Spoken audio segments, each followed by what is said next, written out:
establishing wide shot of the peaceful small town. Have you ever felt like your words get lost in the noise of the world? Like no matter how hard you try, your voice just fades away. What if I told you that true strength comes not from shouting, but from the quiet spaces in between? Stick with me, because this story might just change how you see silence forever. Alex walking into the serene valley town. Let me take you back to a small town nestled in the hills, where life moved slow and steady, like the river that wound through it. Our story is about a young man named Alex. Close-up of Alex's thoughtful, introspective face. Alex was the kind of guy who blended into the background. He worked at a local community center, helping organize events and fix things around the place. But Alex, he was quiet. Not shy in a bad way, just quiet. He'd listen to everyone else's ideas during meetings, nod along, and keep his thoughts tucked away. Why speak up when others say it better? He'd think to himself. Alex sitting alone thoughtfully by the forest stream. Growing up, Alex had always been that way. His family was loud, his dad a boisterous storyteller, his mom always chatting with neighbors, and his siblings arguing over everything. In the middle of it all, Alex found peace in silence. He'd sneak off to the woods behind their house, sit by a stream, and just be. No words needed. It was his escape, his way to recharge. But as he got older, that quiet nature started to feel like a weight. People at work would overlook him for promotions. Friends would forget to invite him out because he never made a fuss. Even in his relationships, he'd hold back, afraid his words might not land right. Calm, reflective stream symbolizing inner peace. One day, things started to shift. The community center was facing a big problem. The town council wanted to tear it down to build a fancy shopping mall. Progress, they called it. But for the folks in town, that center was everything. A place for kids to play after school, for elders to gather and share stories, for families to come together. Alex loved that place. It was his second home. When the news hit, the staff called an emergency meeting. Everyone was fired up, throwing out ideas left and right. We need protests, one said. Petitions, shouted another. Alex sat there, his mind racing with thoughts. He had an idea, a really good one, but the room was too loud, too chaotic. He opened his mouth once, twice, but nothing came out. The meeting ended, and his idea stayed silent. That night, Alex couldn't sleep. He tossed and turned, replaying the day in his head.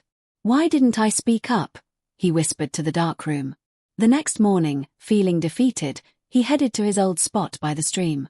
The water bubbled softly, birds chirped in the distance, and a gentle breeze rustled the leaves. No rush, no noise. Just silence. He sat there for hours, letting his thoughts unfold like petals in the sun. In that quiet, he realized something profound. His idea wasn't just about saving the center. It was about honoring the town's history. What if they turned the fight into a celebration? Host a big event showcasing stories from the center's past, invite the council, and let the community speak through art, music, and memories. It was simple, but powerful. But how could he share it when his voice always hid? Alex standing in moody shadows, expression of doubt. The struggle hit him hard over the next few days.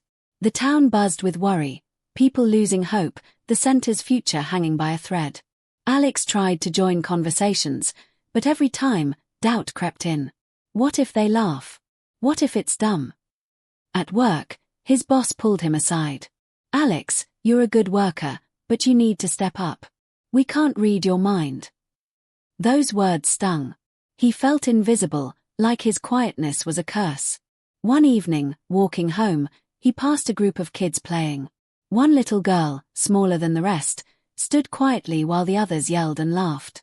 But when it was her turn to choose the game, she spoke up clear and firm. "Tag," she said, and they all followed. Alex stopped in his tracks. Even she had found her voice. Why couldn't he? Alex at the stream with emerging hopeful light. The turning point came during a town hall meeting. The council presented their plans, shiny slides of the mall, promises of jobs and growth. The room erupted in protests. Alex's heart pounded. His palms sweated. He had prepared notes on his idea, but as people shouted over each other, he froze again. Then, something unexpected happened. The moderator called for a moment of silence to honor the center's history. The room went quiet. Dead quiet. In that hush, Alex's mind cleared.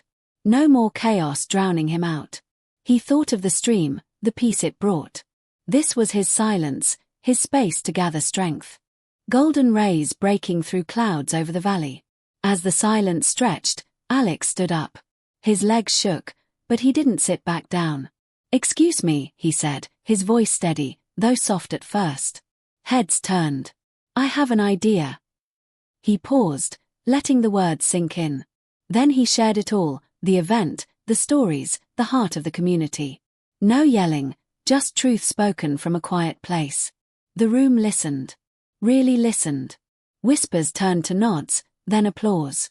The council, caught off guard, agreed to delay the decision and attend the event. Alex had done it. In the silence, he found his voice. Alex smiling peacefully with calm confidence. The days leading to the event were a whirlwind. Alex helped organize everything, but this time, he spoke up. He suggested layouts, reached out to old-timers for stories, even led a few planning sessions. It wasn't easy, doubt still whispered in his ear, but each time, he'd step back, find a quiet moment, and come back stronger. The night of the event arrived. The center was packed. Lights strung up, photos from decades passed on the walls, music filling the air. People shared laughs, tears, memories. When it was Alex's turn to speak, he didn't hesitate. "This place isn't just walls," he said. "It's us. Our stories. Our quiet strength." The council listened, moved by the simplicity and emotion. By the end, they scrapped the mall plans. The center was saved. Alex changed after that. He didn't become loud or outgoing overnight. No, he stayed true to his quiet self. But he learned to use silence as a tool, not a hiding place. He'd pause before speaking, gather his thoughts, and then let his voice out, clear, confident, real. People noticed. Promotions came, friendships deepened, and he even started a quiet corner at the center for folks like him to reflect and recharge. Alex facing golden sunrise over the valley. So, what's the lesson here? In a world that never stops talking, silence isn't weakness, it's your secret power. It's where you listen to your heart, sort through the noise, and find the words that matter. Misty forest path leading to bright horizon. Think about it. When was the last time you sat in quiet, really quiet, and let your true voice rise? Maybe it's time. Embrace the art of being quiet, and watch how it helps you speak louder than ever. You have a voice worth hearing. Don't let the world drown it out. Find it in the silence. Gentle expanding ripples in calm water. And remember, sometimes the strongest messages come from the softest places. Thank you for listening. If this story touched you, hit that like button, subscribe for more tales that inspire, and share your own quiet moments in the comments below. Until next time, stay strong, stay silent when you need to, and speak from the heart.